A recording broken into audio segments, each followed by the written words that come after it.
listening to Sharm Nazari. I know the horses keep galloping for miles. I know the ants keep lifting their feelers to heaven and planning new triumphs, but it's already too late. When Nazari sings, I don't care if the second Adam comes down or not. I don't care if my words get you to cry or not. It's already too late. The smell of coffee spreads out from the fire. The wild-haired old women sing over the coffin. Go on complaining and crying. It's already too late. I know sweet vowels and inescapable rhythms. And I know how sweet it is when a young woman is here and the old men think of God. But it's already too late.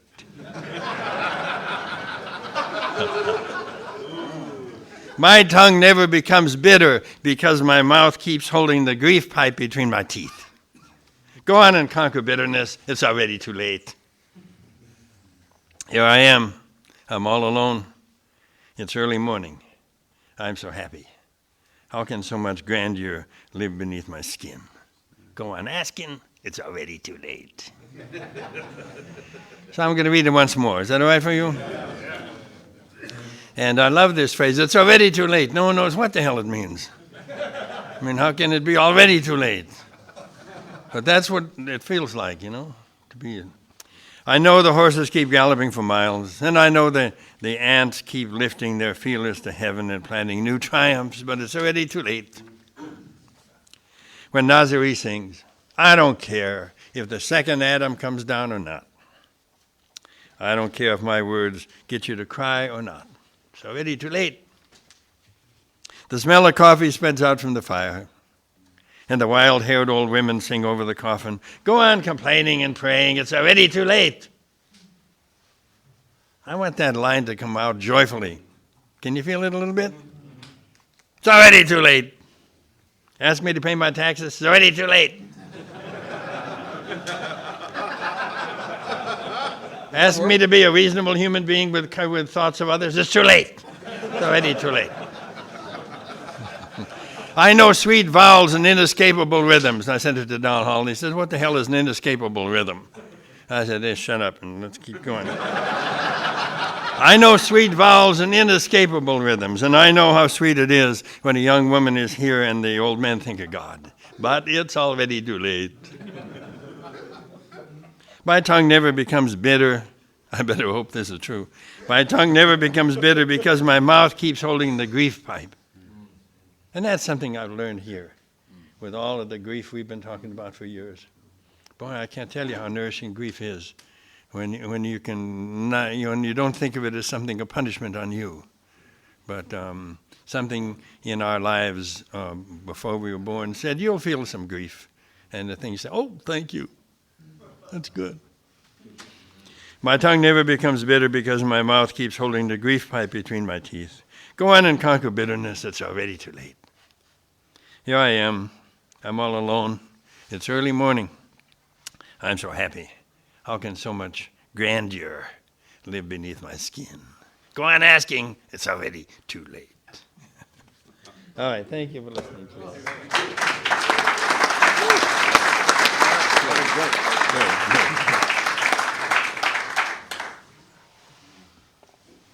Why is it that anyone at the drop of a hat can recognize their connection to the orphan?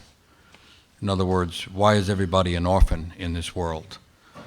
And try and connect this thing between what's happening in the outside world and what's happening in the inner world of the individual. William Blake said something to the effect of, better an unjust government than corrupt people. You know what I mean? Sometimes we get the government that we deserve, or I don't know what. But anyway, the issue is if we're not honest inside ourselves, we don't have a real complaint about having elected the same thing on the outside. And so it gets to this issue of the struggle inside the self, which is often referred to the split inside the self. And this is something Jung said. The psychological rule says that when an inner situation is not made conscious, it happens outside as fate. When the individual remains undivided and does not become conscious of their inner opposite, then the world must act out the conflict and be torn into opposing halves. You see how that works on the individual level and the international level? I'll read it again. What's happening, according to this, in the outside world is an inner conflict not being dealt with and therefore occurring as fate in the world. This is a psychological thought. The psychological rule says that when an inner situation is not made conscious, it happens outside as fate. What do you think that inner situation would be with us? It's the basic inner battle between, in psychology, it's between oneself and their shadow. So everyone has, something good and actually resplendent in them. Everyone is born with that and is actually comes to give that. But strangely enough, that resplendent thing has a shadow aspect, a dark aspect. So what you see happening, acted out as fate in the world, is when the so-called leader of the free world says evil exists here, here, and here, and then attacks it outside. Now, you just have to guess at the psychology of the family from which that comes, since the father did it too. So then when when the levees break and the flood hits New Orleans, there is no sympathetic, compassionate, or empathic reaction to the shadow arriving right at the doorstep, because it's already been projected into some other culture so it can be attacked out there. Does that make sense? So, so the trouble with that is that that's the major or big manifestation of what's happening in the individual life, that the same thing happens to us. The psychological rule says that when an inner situation is not made conscious, it happens outside as fate. When the individual remains undivided and does not become conscious of their inner opposite, then the world must act out the conflict and be torn into opposing halves. So there's plenty enough conflict in this country. Take the racial issue. Take the increasing divide between the haves and the have-nots issue, which is what is manifested when the waters go over the levee. And some people do not have the opportunity to get out of town. They don't have the wherewithal. And of course, this happens at a time when the survey just came out about wealth in the United States, and the wealthy have become more wealthy, and the poor have become more poor, and the wealthy group has become smaller and more bigger and more wealthy, and then the poor group has become bigger and more poor. And the middle class, which is disappearing, keeps voting in the people that are doing that because they won't look at the divided self inside themselves. So psychology is one way to look at politics. He says another thing. If attention is directed to the unconscious, then the unconscious will yield up hidden contents, which in turn will fructify the conscious like a fountain of living water flowing. So inside, if we can accept the split, then that makes possible this fountain of living water to come in and heal the split and flow with generosity into the world. And so on an individual level, that's true, but also culturally. If the split in the country, the many splits in the country, could be acknowledged and the tension of those could be held, then solutions will arise that no one would think of otherwise. That's called a third thing entering after the two things are clearly divided. And the third thing is always imaginal, mythological, and creative. And as long as the Congress plays at the game of back and forth without any real issues and no one taking a real stance, then nothing will happen. It'll just be muddy waters all the way down. But once people take a real stance inside themselves or publicly in terms of community issues, then a third thing can come in. But there's usually a fear of taking that stance. And then you have to say, well, why would people be so afraid to go after this split, since psychologically it's implied that everybody is split inside? And so that takes me to the orphan boy.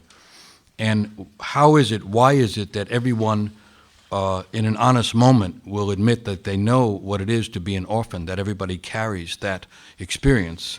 And so, since modern cultures basically have lost mythology and cosmology, which is the way people held everything together, something had to come in to begin to deal with that, and I think that was psychology.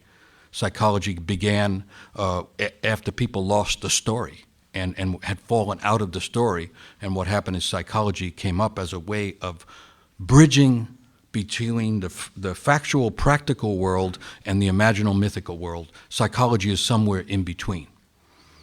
It expands the practical, so-called real world, but in the long run it diminishes the mythological world unless it really opens and lets that come in. Does religion do that also? Which? Well, that's what I'm wondering about the far right. Are they trying to co-opt that mythology also? The far right is trying to make someone else the far wrong. That's all. In other words, they're splitting. They're enacting the split by not acknowledging simple things like the devil is Christ's brother and stuff like that.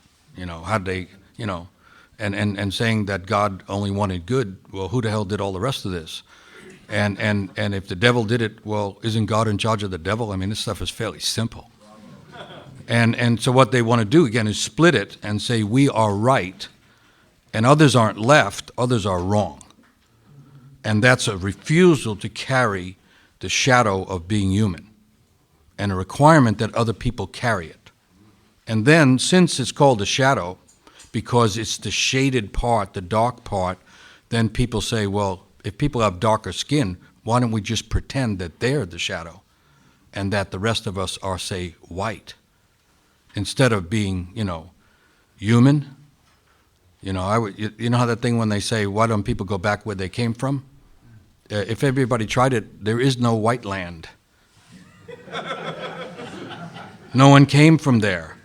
There's Poland, Ireland, Scotland, and all kinds of lands, and there is no white land. It's made up so that other people can be made to carry the shadow.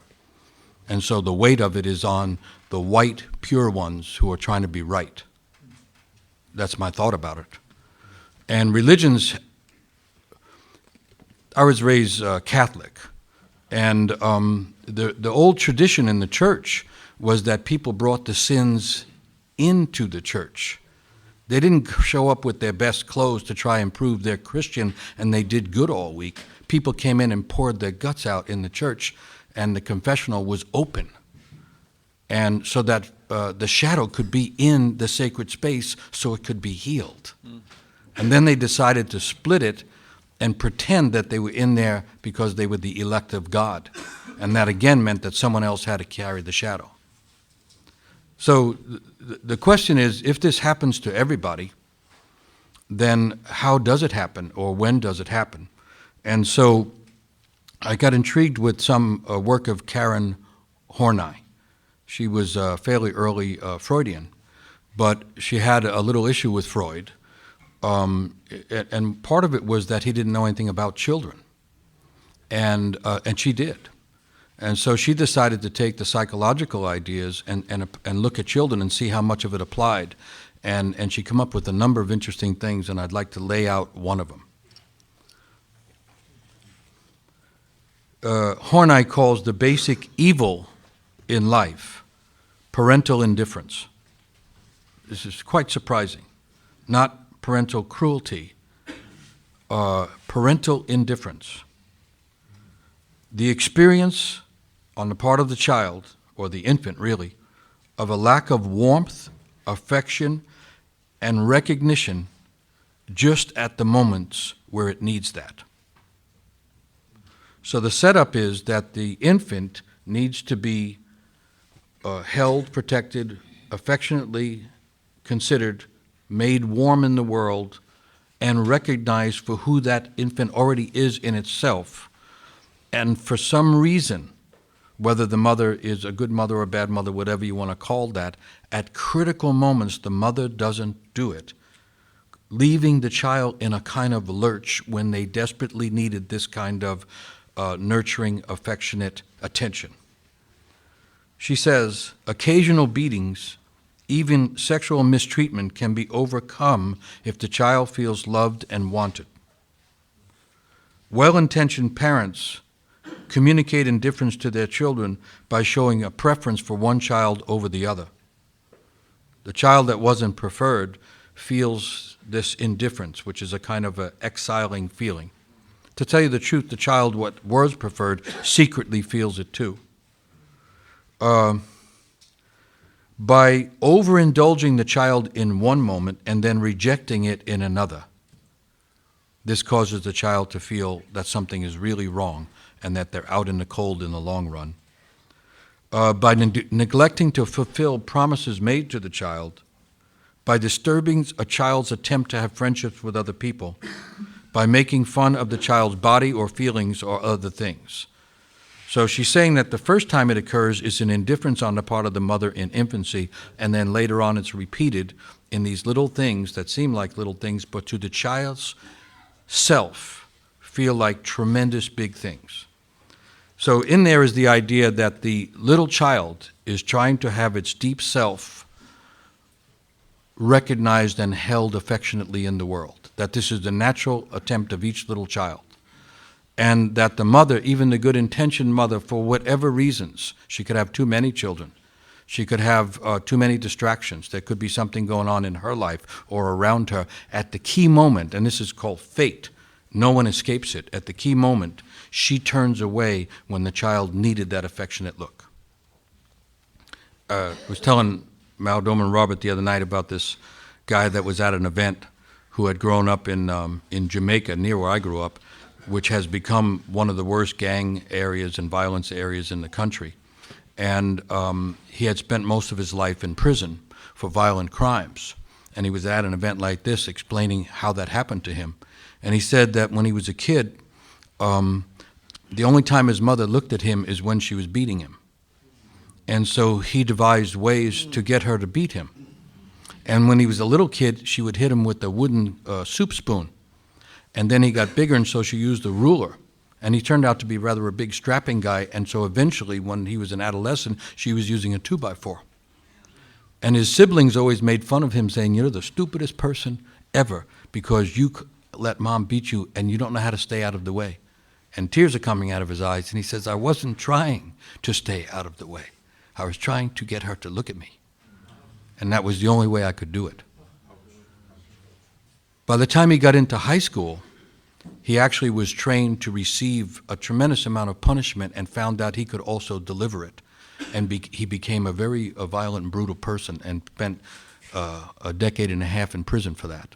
And then he was coming out now trying to heal that. So it can go that far, this need to be seen and welcomed in the world. So she goes on.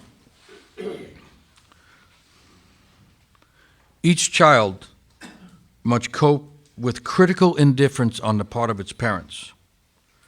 The first and natural reaction to this indifference is frustration and anger, as a protest of an injustice on the part of the growing self. She calls this response the basic hostility of the self.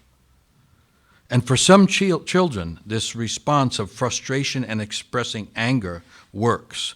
So you think of the child, the infant is there, and it starts to cry. And a mother who's actually attentive can tell there's at least 3 cries that the infant has. And she can tell if it's hungry, or if it's discomforted because it wet its diaper or something like that, or if it just needs holding. But the energy that causes that crying is, according to Horney, anger and frustration at not getting what it wants immediately. If the anger of the child gets a response from the mother, that child will likely develop what's called, she calls, the aggressive coping strategy, and will the rest of their life express anger to get what they want. If an infant, in crying and expressing its frustration and its feeling of injustice for not getting what it needs in its helpless new condition, if that doesn't work, the child will move to a second strategy forced there by anxiety at not getting this attention, and she calls the second strategy compliance. That is to say, the child will begin to figure out what causes the mother to pay attention and will become compliant and seductive in order to cause the mother to come and give it what it needs. Does that make sense? Yeah. First, it's give it to me. I'm the infant. You're the mother.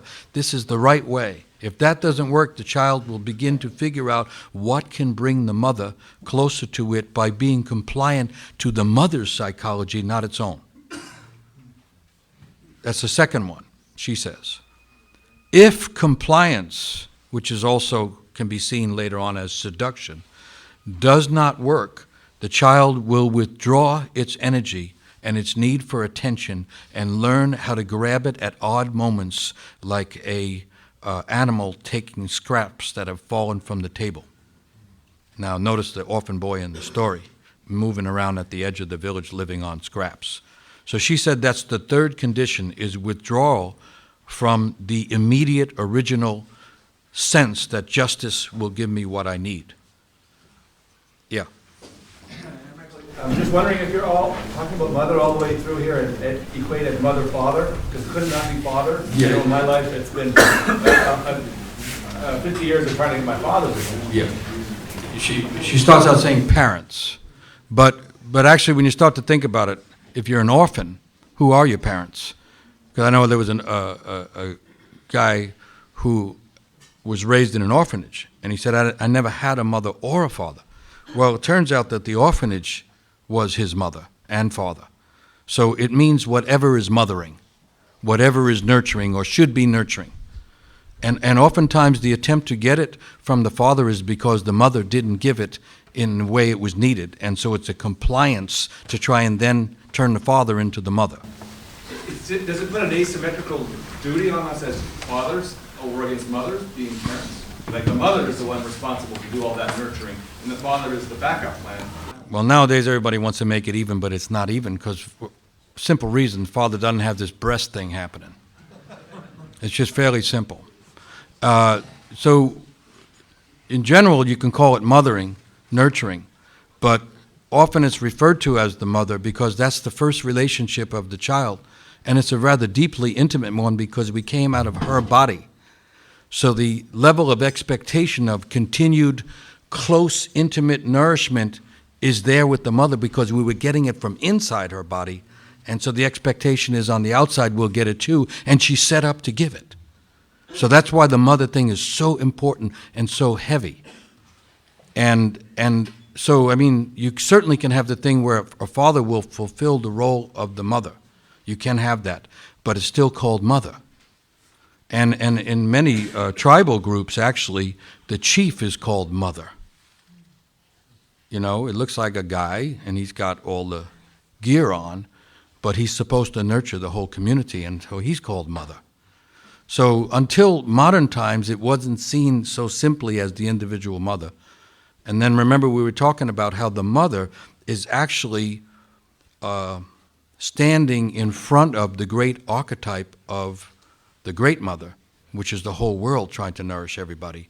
And so in a modern culture, because of the exaggeration of the individuals, the human mother gets burdened with all of this expectation, and maybe all she did was be indifferent at a critical moment.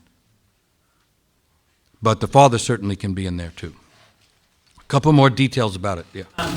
Is one of these conditions that this child learns to adapt to more preferable than another, and do they go in the order that basically they're laying out, first aggression? Yeah. This is part of the surprising thing of what she was doing. She said that this is the order, that the first reaction to not getting the infant, see, the infant doesn't have an ego exactly at the beginning. It's kind of this amalgamation of the self.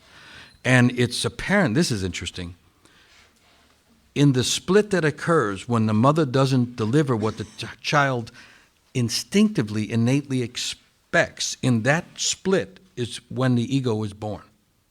The ego is born as a defense against the world not giving it what it needs, but it's also born as the individual's attempt to shape something to take care of itself. But she is saying that the first, and she says, natural reaction is anger and demand. If that is met, a person may use that the rest of their life as their primary way of getting things. If it isn't met, then compliance is the natural next step. If I can't, by just out of my own emotive self, get what I need, then I maybe better study her or their emotive self and see if I can get it that way. And if that fails, that attempt to intuit and therefore draw out from whoever it is their capacity to nurture, then I have to withdraw. Depression is another word for I've withdrawn from any expectation that I will get it. And the roots of it apparently occur very early in this infant thing. The separation that occurs in this moment of indifference, which I love this idea because it's subtle. You don't have to have brutality on the part of the parents.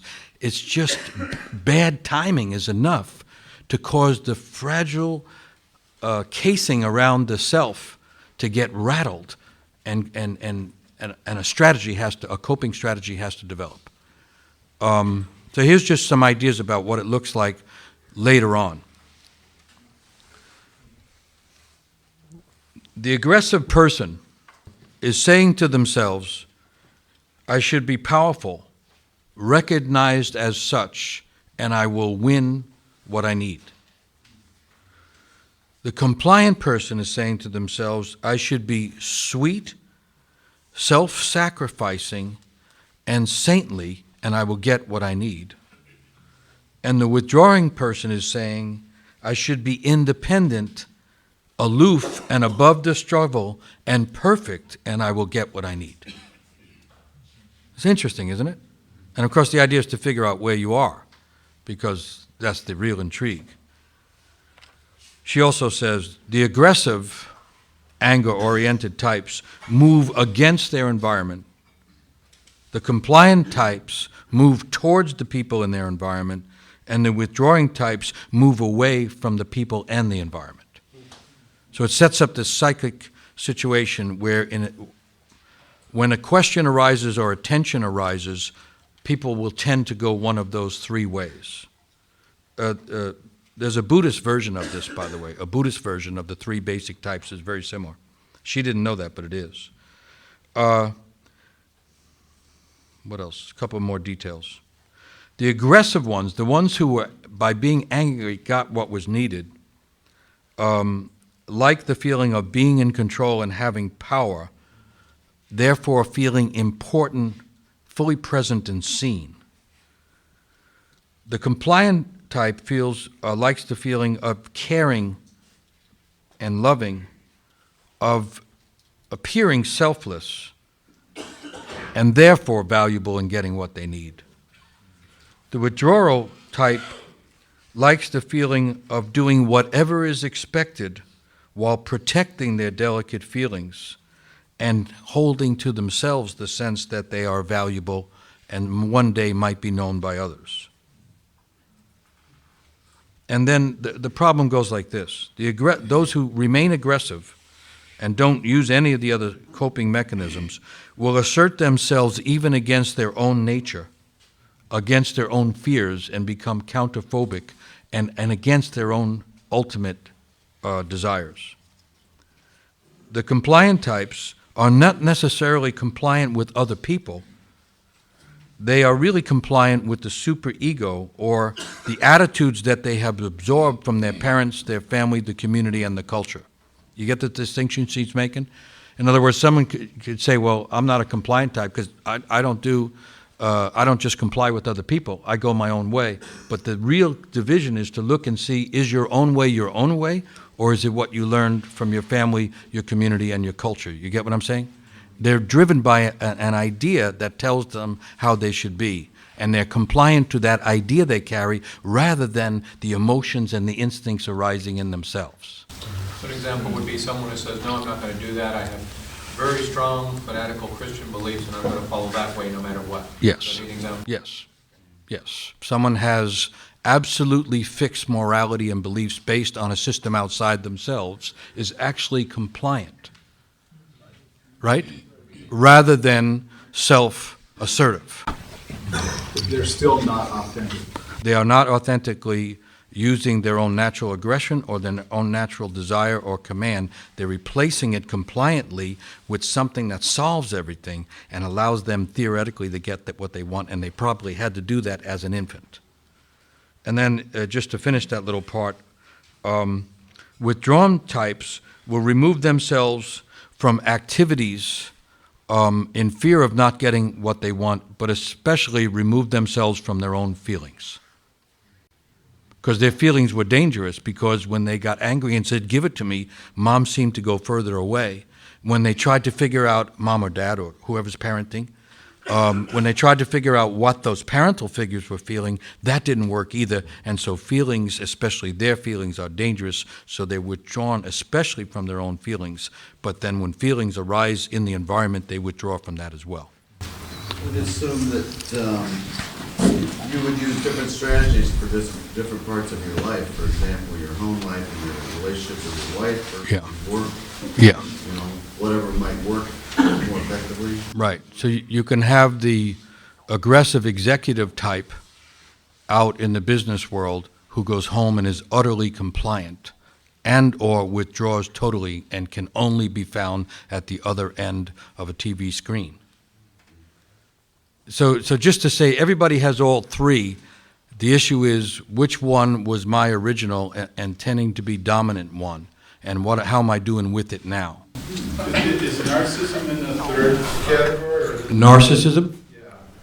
No, narcissism actually can appear in all three. Because there is some withdrawal to narcissism. Yeah, and there isn't really caring about oneself, because a narcissist cannot feel the movements of their own feelings.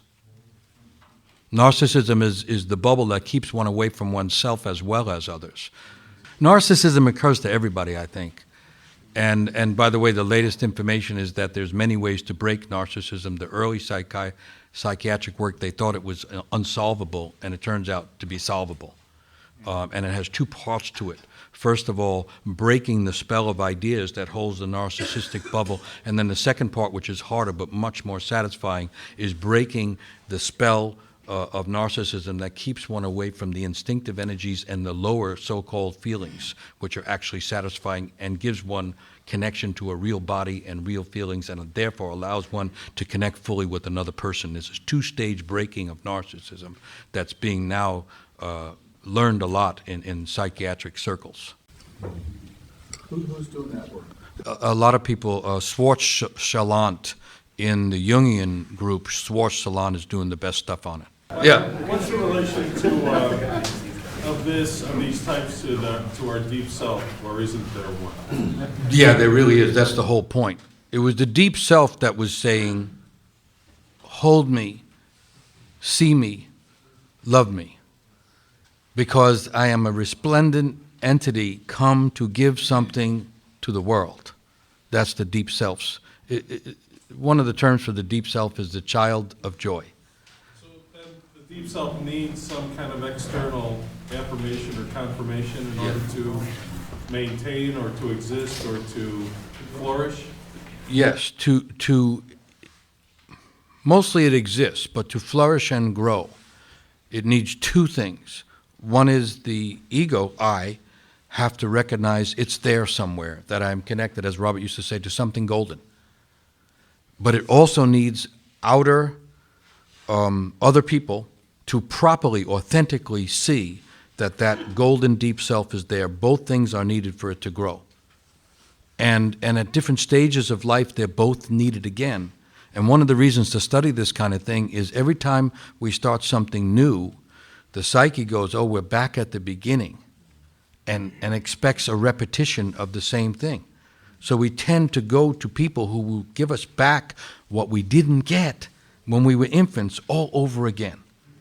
And not only that, we tend to marry them. You know what I'm saying? And then we divorce them and marry them again. You know what I mean? Why? Why? To solve this basic split. To solve it. It's called the basic split, and it's a split between the burgeoning ego and the original deep self. And it's the hardest work of one's life, at least according to Jung. And so yeah, imagine that the child is an original self.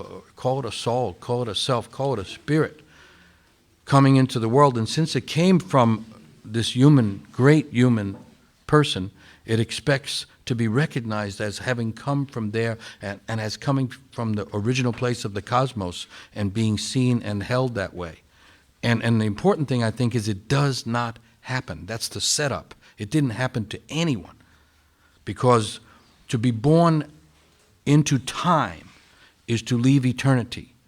And in the departure from eternity, something is separated. To be in this world is to be in the world of two. Everything in this world is split, left and right.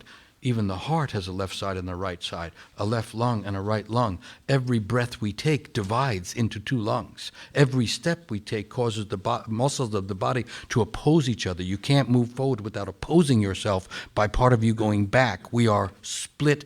We are the people of two because we left the oneness of eternity in order to enter time. I actually got a question for Malidoma. I think I finally understand when you say that it takes a whole village to raise a child. I think in a village setting, this might not happen, but we don't have villages here, and it happens. And the question I have, and I might be leaping ahead, but the question I have is that, from a village standpoint, my grandson's here, and do I do what I think he needs to know that he's loved, or do I ask him what he needs from me to know that I love him? I mean, the question, that's maybe it's real simple, but I don't get it. You cannot give him what you haven't gotten. That's the whole thing. There is no outside answer to the question. So I want to hold you back. I mean, I'm with you feeling I have a grandchild being born today. But this is what's on my mind. This is what's on my mind. Because that child, like you, like me, like Chris, right, your grandson Chris, is going to go through this split. And so what tends to happen when we want to really give to someone, we usually have to join them in their split. And we have to be resolving our own in order to know the answer to that question. Do I now simply give, or do I now ask to see what's needed? Does that make sense? If we think the answer is somewhere outside ourselves and we're going to learn it, and if we think this didn't happen in the tribe, you're going to waste a lot of time going down the wrong road. It happened in the tribe. Correct? Oh, you bet it does. It's a human thing. Yeah. You know, you got to understand, it's a human thing. It's not a white thing. You know, it's a human thing. And all I can say is that I do remember that who I am today is partly shaped by what I saw in my grandfather. Not what I think he gave me. There is an inner observer in any grandchild. And so the worst gift you can give to your grandchild is the gift you don't have. Because it spells fakeness, deliberate, and therefore is, bottom line, betraying. Because there is something that the psyche is looking for, authenticity. And even in your own recklessness, if you, your own clumsiness, you stay authentic. These are the parameters of your having. There's something charming about that. You don't have to be some kind of super gifted and be prepared to give the impossible. It makes things way too deliberate, and yet sometimes some of the greatest gifts are very simple. quite simple. The ability to sit in silence with somebody is contains in it something so deep that sometimes it supersedes words. And remember where you were last night, standing over here, talking about the steel that you got, if I remember correctly, which was also needed to handle the wound that you got when you didn't get what you needed as an infant, going back that early. So there's that. Now, what would you say of the 3 coping strategies has been yours? Because this is a gift to the grandson also. It would be compliance Compliance. for myself. Okay. So that's what we're trying to get to. In other words, if we can give the story of the grandparent, the child may not get it, but the grandchild will get it. And then they can begin to see their own in reflection by comparison or opposition to that. When compliance moves into seduction, can you talk more about that? Well, not a whole lot, because I'm like the first type. But once the psyche has formed, the ego especially, has formed around this idea that I'm only going to get what I need by complying with the other person, then that person that has that becomes extremely intuitive and clever about knowing ahead of time what that other person wants, and develops the habit of anticipating even their need and their desire, which makes them relax and pay attention to one, to you, to me. And it's very good up to a point. Because then what happens in the relationships that's based on that is that person will begin to be angry. Why are you always anticipating what I need and knowing it better than me? And they become angry. Now the compliant person has to anticipate their anger and come up with a whole new strategy to still be loved. It gets very exhausting. Now the healthy thing would be to the compliant person to say, you piss me off too, And here are actually the 11 main qualities about you that piss me off that I have never really told you before. But I have prioritized them. And the first 3 are these. And I'll give you the 8 others now or tomorrow or wherever you want to talk about this. And that would change the relationship. But then the compliant person has taken a huge risk and moved into the angry place, which is kind of saying, I've done this all along. I really love you, but I also have had to love you in this way so you would love me. And all along, I just wanted to be loved for myself, who I am, and I'm fucking tired of figuring out your needs all the time. And how's it going for you?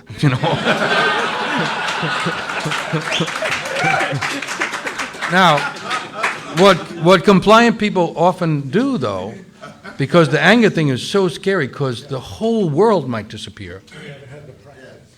After the exhaustion of the compliance, they withdraw. And it's called passive aggression. It's also called, I'll be quiet until they explode, for both of us. Right? I mean, if you can get one person in the marriage or the family or the relationship to do all the blowing up, the others can pretend that they're actually not like that. The orphan boy in the story, as in so many stories, has clearly had to withdraw. That was the message, right? No one would see him, and they all thought he was stupid, and so on and so on. And so he had to withdraw, and he was even left behind by everyone. But notice that part of what resolved it was him getting impassioned enough, or she would say angry enough, to run after them and say, I know you don't like me, but I need you, you sons of bitches, And that caused his ears to crack open, his whole world to crack, his bubble of self-involvement to crack, and suddenly he was alive in the world, and when he was fully alive in the world, he got seen. Not by his mother, but by this mother old chief who had his heart open and ready to see someone. So the story is kind of talking about what she's talking about, I think. And so the real question, I guess, is can we, in looking at our own life, or how many could say, I tend to be the aggressive I'm going to demand and command in order to feel present, seen, accepted, recognized. How many are in that group, would you say? Okay. How many would say, on first blush, if I had to choose, I'm in the compliant group? And then how many would say my first move, or the move I had to become comfortable with, was the withdrawal coping? Okay. Interesting, isn't it? Now you can see the psychological complexion of the group right off the bat. And what is the emotion that's probably going to be a little difficult to have in the room, would you think? Anger. Yeah. We in Minnesota? You betcha.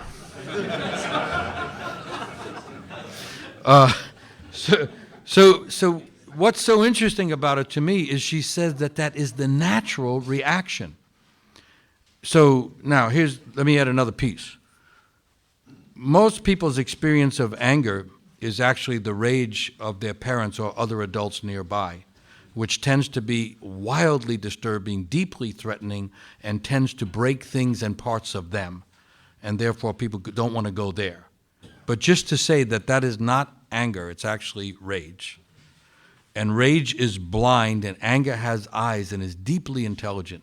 And anger is actually the capacity to say, for instance, in a situation where one is being aggressed against or threatening, okay, you've come really quite far enough, and I think you should stop there, because I may appear to be alone, but there really are 3 million years of Irish ancestors that are starting to gather their warrior intentions, and they're all marching in this direction. And should you come any further, it may cause parts of your body to disassociate from each other, and you might have to spend a long time gathering yourself back together, and you may never recognize your face again.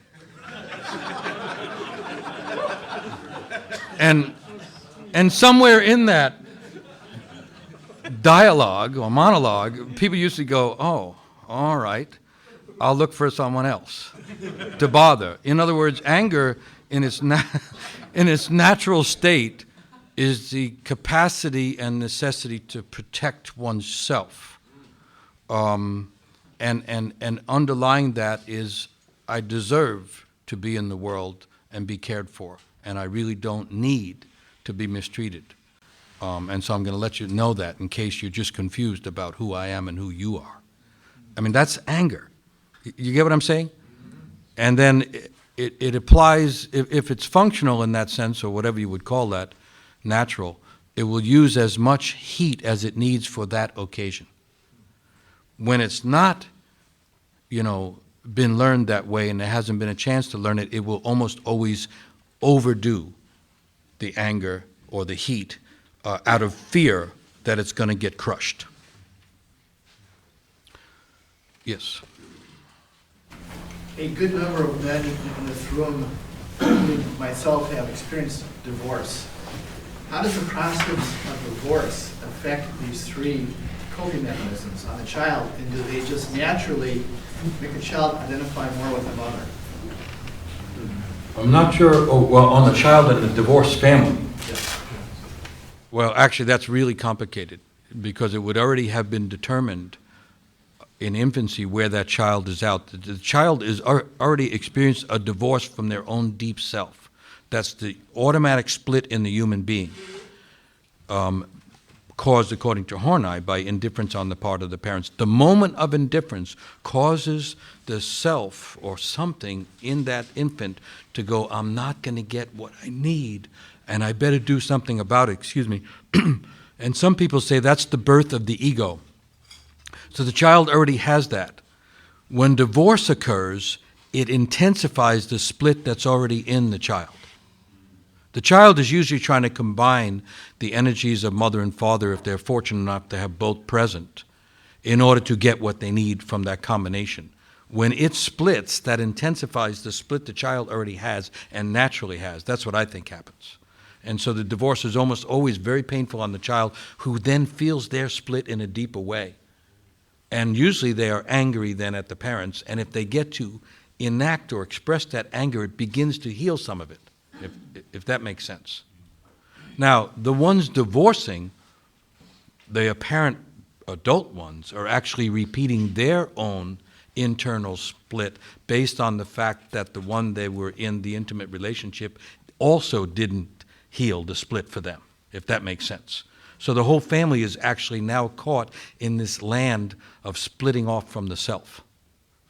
And so, it's an interesting study that says the children of divorced parents have trouble with ambition. Now imagine that ambition is rising from the deep self that has come into the world to do something meaningful. And if that split that happens is then intensified by the parents divorcing, it intensifies the split of the child and they can't get to their natural ambition. Ambition comes from the word ambit, which used to mean to walk all the way around the kingdom as the king. And so the child is losing its connection to the internal self, which is sometimes a king, sometimes a queen, and therefore losing some sense of ambition and has to struggle harder to solve their own split, is one way to look at it. So Michael, the idea of regression, like you said, when we go through a change or a new job or a new relationship, you regress back to that initial. Okay. Yeah. Any beginning, the psyche's still trying to solve that split. And so anything that is beginning will bring that up. So like, I'll just say for myself personally, since I'm in the first group, my mother, bless her soul, and she's still alive, and I don't mean this in any deprecation of her, she didn't have a mother. Her mother died shortly after she was born, blah, blah, blah, blah, blah. And she didn't get a replacement, really. And so naturally, when it came to having children, she didn't have the switches flipped for nurturing, caring, and so on, and she was in her split with her own children. And one of the few things that could get to her was anger. If you could get your anger to be higher than hers, she was rather impressed by that. And so as a child, she was raging a lot, and as a child, I think I had to learn to get there quicker than her. And she'd go, wow, did you want something? And it was a terribly useful thing, in a way. But then every time, in most of my life, when I try to start something new, I am ready for the biggest fight. I know I'm going to be opposed, and people are going to say no. And even to the point where if people are saying yes, I'm saying no. They're going, okay, and I'm going, quit shaking your head, And I would have to make a battle to even begin to get where I'm going. And so for the person that's kind of stuck in that coping mode, which did work to some degree, then to learn compliance is like that's really amazing. I mean, really amazing. You actually comply with someone else's feeling. I mean, my God, that's deadly, isn't it? Well, no, it turns out actually can lead to dancing and stuff.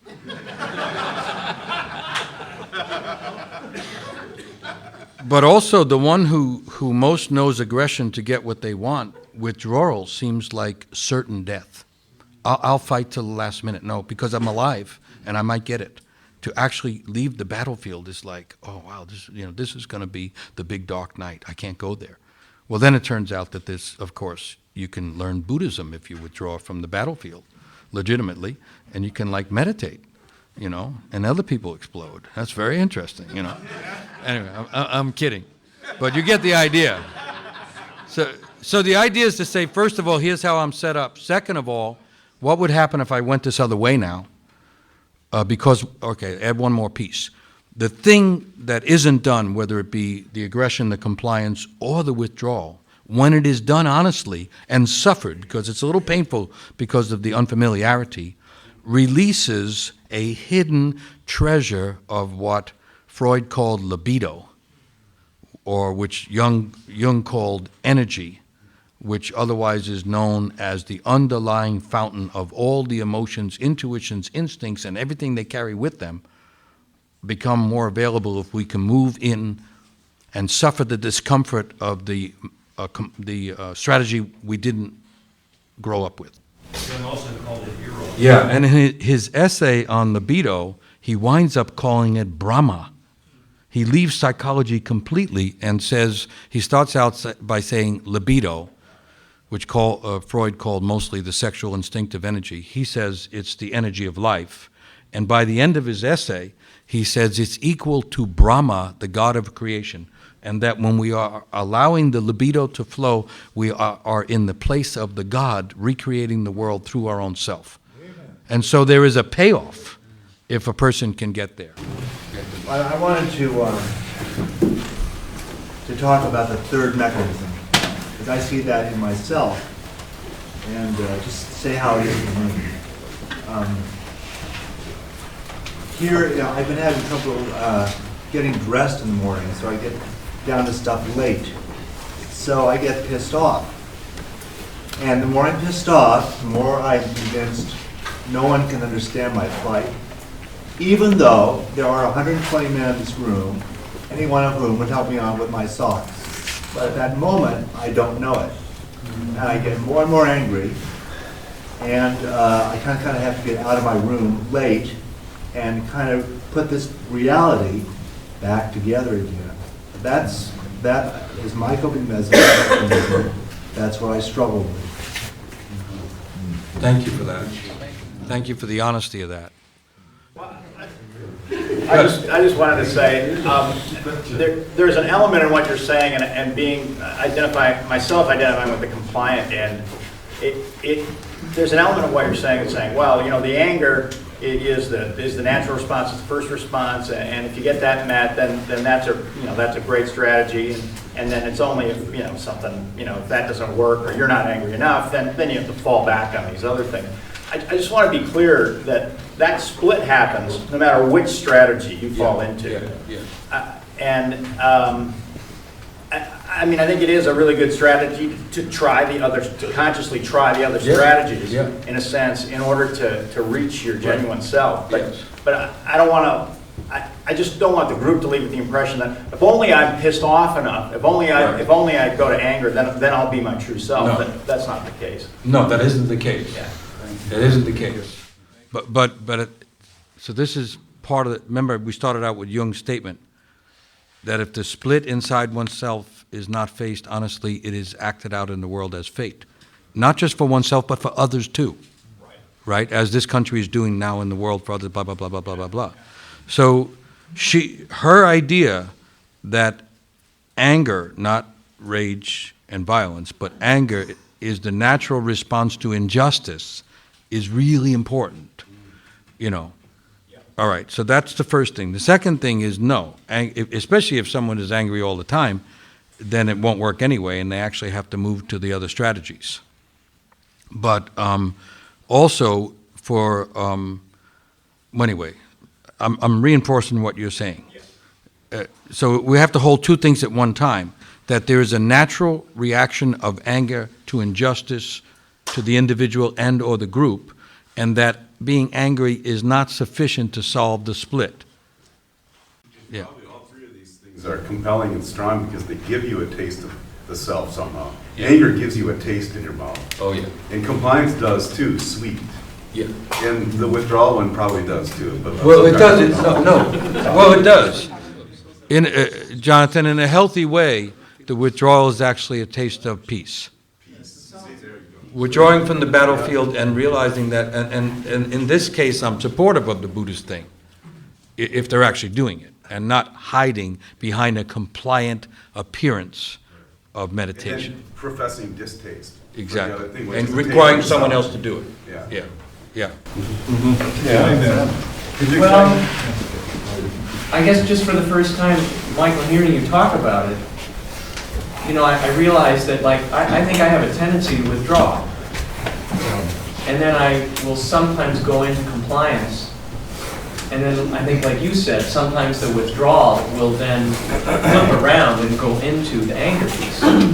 But I'm definitely more comfortable with withdrawal and compliance. But it almost, and my fiance is definitely moves into the anger. And so it feels like,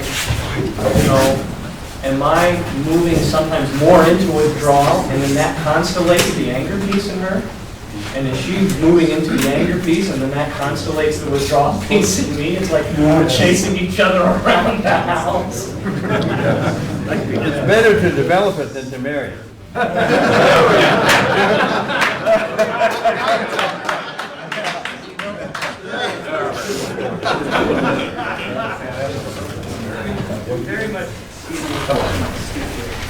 Very much building on that, I mean, I think I'm in a relationship right now that really just yanked me right out of that withdrawal place. And within that relationship, I feel like we kind of float around all of them because neither one of us is sure where we are. And so I was kind of curious, do you think the work is in claiming one and working with it, like seeing the one that would be most valuable, or really incorporating them all and just trying to find a root image?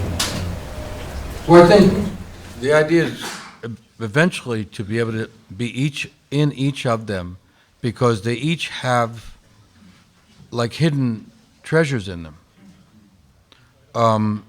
But I think it's really good to know where one is oriented from. That's extremely valuable to know, because it's going to recur. But yeah, I think in any relationship that allows exploration of those places is a really good thing, because there's a peace that can be found in withdrawing. I mean, that is the healthy move of the meditative practices, and also of solo fishing and all that kind of thing, that really requires withdrawal and can cause the psyche to settle like a peaceful lake. And that's a wonderful thing to know and to have access to. And then the compliance turns into a love dance, which is hopefully full of surprises. And you know that lovemaking, especially with the same person over a period of time, is complying to hidden parts of each other and finding different ways to kiss and hold and all, you know, even biting and, you know, whatever's going on. There's lots of treasures in it, you know. And then, of course, the trusting one's own anger and sense of injustice is a tremendous reward, and allows a lot of ground to stand on in life. And so hopefully we all get a chance to visit them all, and relationships that allow that experimentation are really, really good. What I have experienced personally, like for myself, the compliance thing was a complete mystery to me. I thought it was false pretension relative to the sense of immediate fiery justice. It seemed false to be complying to someone or something, and only to find out that it's actually a dance with all kinds of, like the tango goes, with all kinds of interesting moves in it. And so that's been a great revelation to me. But to be honest, it's taken me a long time to get there. Real quick, these strategies are the same strategies that are often used in reconciliation, not with ourselves, but also with other people in the world. You know, whenever there's an injustice or something has happened, they use these same strategies. So they work in the world as well as within themselves. Yeah. That's one of the. Yeah, and it doesn't abandon the issues in the culture. Where is the anger in the culture? The honest anger about injustice and mistreatment, lying, and all that stuff, where is it? I mean, something is going on. Why is that increasing? Why is that increasing? Which, the lack of anger? Yeah. Yes, it's... The increase of fear. The two things, I think. The increase of fear, collective fear, which affects the individual. And then secondly, this decrease, it seems to me, this decrease of the willingness to be oneself and say, I'm exactly right here. Is that compliance? Yeah, it's complying to a collective force under the guise of freedom. If you watch how the shell game goes, if you don't comply, we won't be free. You'll be orphaned. And you'll become an orphan. You'll actually be put into the terrorist group. There seems to be an advice there too, where they're basically saying the anger's out there. So then there's this pumping the anger out over the dike. Yeah. Right. Out there, it's all coming back. But then there is anger out there. Yeah. And there is a refusal to withdraw and just say, you know, the world is a very complex place and there's lots of suffering. We'd love to help everybody. We think justice is a better thing than injustice, and we really have our own problems, and we have to pull back for a while and see how people are doing over here. There's a refusal to withdraw under the pretense of being in charge, which, remember, that's the aggressive mode, which feels important by being in charge. And then culturally, you take someone who is not a leader who cannot be trusted, who, as local people say, he's someone who was born on third base and thinks he hit a home run. And you put him in charge. No instinct for leadership, no capacity evidenced anyway for justice, and you're going to get pretend taking charge, pretend aggression. You know, the chicken hawk, they call him chicken hawk. The military people call him chicken hawk because he won't go to the battle.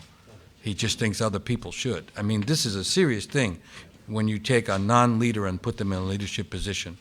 And why people won't alter that, it's going to be a mystery for a while. Micah. That strikes something in me, and I was, it was Stand up.